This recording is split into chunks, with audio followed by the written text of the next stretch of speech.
Hey, what's up everybody? Ed the Pond Professor here. I am here with my buddy Steven, 5-acre bass pond. We are doing a fishing competition. Okay, the rules are simple. What are the rules? What are the rules? First fish wins. Any species, we've got tilapia, bluegills, bass, and probably a couple others out there. Whichever one catches the first fish wins, and we have the odds set right now, 30-1 in Ed's favor.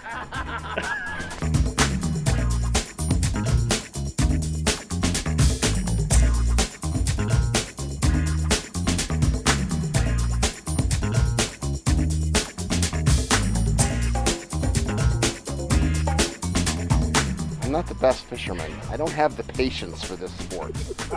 Why do you fish it? Why do I fish? Because I like to connect with nature. I am a water guy through and through. I remember going out with my dad 50 years ago, hanging out, sitting on a boat, sitting on the dock, being enthralled by all the little fish that were found in and around the dock. I would actually put my fishing pole down and actually hop in the water, go snorkeling, looking underneath the dock, looking for stuff, finding clams, mussels, crayfish, all these little fishes and stuff like that, as well as turtles and frogs. And I'd be fishing at the same time. No better place, in my opinion, to learn about life sitting on a dock. So I'm supposed to be dragging this on the ground, right? You leave it down, you let it sink to the bottom, and then you can kind of wiggle that rod tip, and that puts a little action on the bait.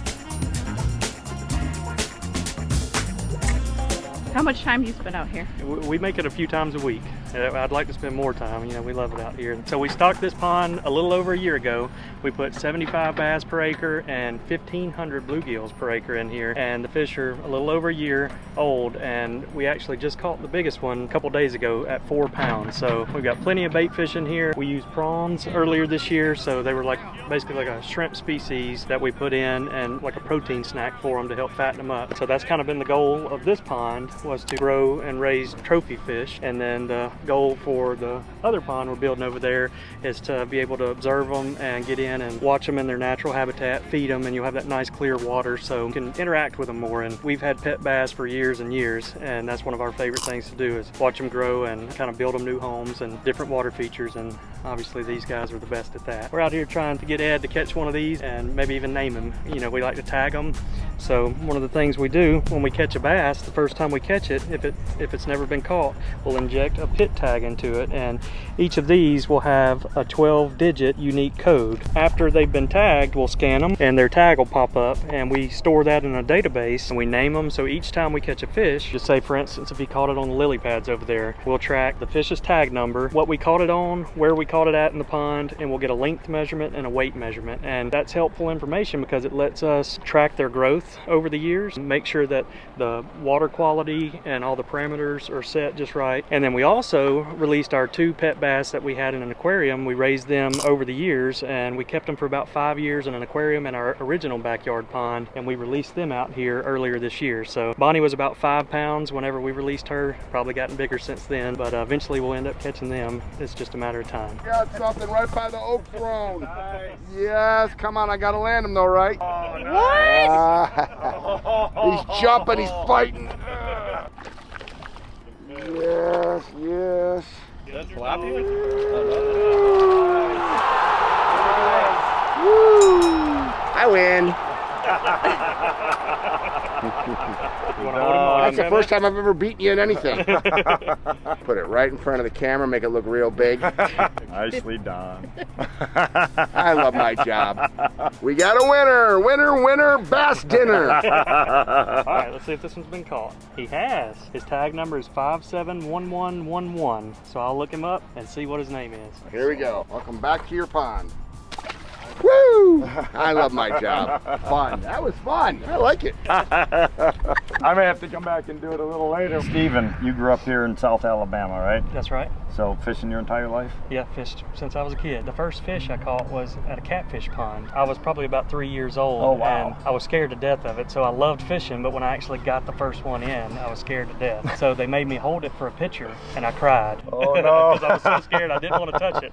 So that's my earliest memory of fishing, but from then on I was hooked, basically riding down the road when I was a kid. Every pond I saw, you know, it was just a dream of mine, like, man, I would love to have a pond that I could go fish in whenever I wanted, you know. Just such an amazing thing. And then so obviously it took many years to get there, but eventually we got to where we could build our own pond and fish in it. But I enjoy the recreational and the backyard style pond as much, if not more, because you learn so much about the fish and you can raise them, and they kind of are like pets, just like a dog and a cat. We name them and watch them grow, feed them different things. Bass are unique because they're so aggressive. They'll literally jump out of the water to chase bait. So that's one of the reasons we are so attached to bass, because they're one of the biggest sport fish in America because of that. You know, when you hook one, they're jumping up out of the water, and it just makes it incredible, especially as, you know, a kid. Seeing that fish before you even get him in gets you excited and nervous. Absolutely. It's so awesome. I have similar memories going out with my dad when I was, probably 3 to 5 years old, going up to northern Wisconsin fishing. We did fish around the Chicagoland area. We lived out in the suburbs, but going to these small little ponds, bluegill fishing mostly, you know, and a lot of those ponds, they were really shallow and everything. Learning about nature, actually, I think that's what brought me to a degree in zoology. It was because I loved being outdoors. It wasn't just 100% fish. I mean, fish was kind of that gateway into it,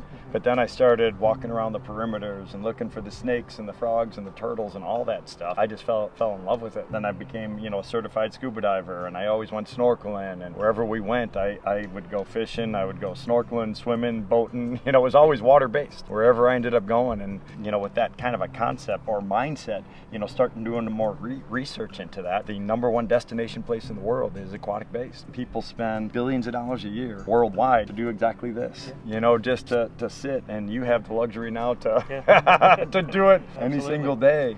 So yeah, I mean, you're definitely a blessed man with you and your wife and your incredible family, but just raising them here is pretty awesome. So I do have a question for you. How long did it take for you to be able to envision these ponds? You know, before we even started building this, you already had that picture in your mind once you saw the land and the landscape. Yep. You know, did that come over time, or is that something you've always been able to do? You know, I think it definitely came over time. I have a science mind, but I also always liked art. In high school and college, I always took design classes. So having a design concept and being able to see something three-dimensionally, I think is important. So looking at different elevations and how things are going to be layered, it came easy to me. But from an aesthetic standpoint, yeah, it took years. Yeah. Some of my original ponds were not really that pretty, you know, but you know, once you do it a couple times and then you go out to nature and you look and you learn, it's like, okay, I could do aquatic plants here, and I can do this, and I could have rocks coming in, gathering information, because back 30 years ago when I started, there wasn't YouTube, there wasn't information out there that was available, so we had to look for it on our own and, you know, go to nature to be the teacher, which actually brings up a concept that I like to call H2O. H2O, as we all know, is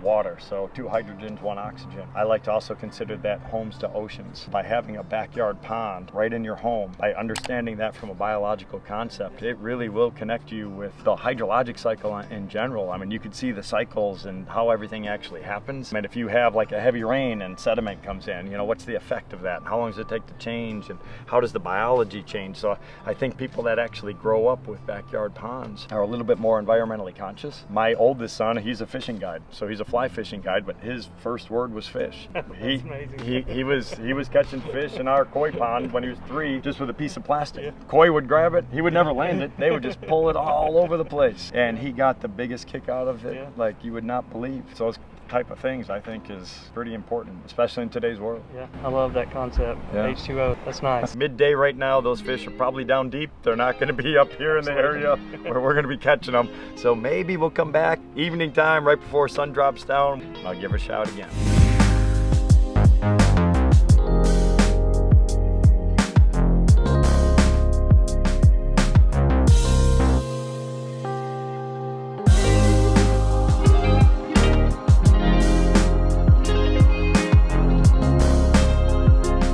White top pitcher plant, Sarracenia leucophila, and that's the seed pod right there. See it? And periodically they'll burn these bogs, which destroys competing vegetation, and the pitcher plants thrive. In fact, the next growth cycle after a burn is when these things just are mind-blowingly beautiful. They bloom once in the early spring. A lot of times the flowers come up before the leaves. So the actual pitcher plant is called a leaf. Yes, the pitcher part is the leaf.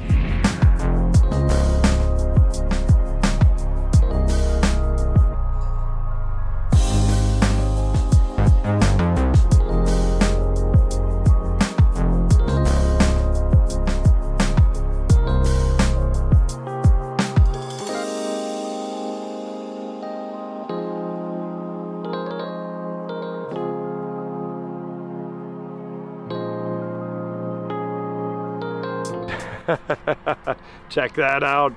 A beautiful bass at the Bama Bass 5-acre custom pond. What a perfect ending to an amazing project.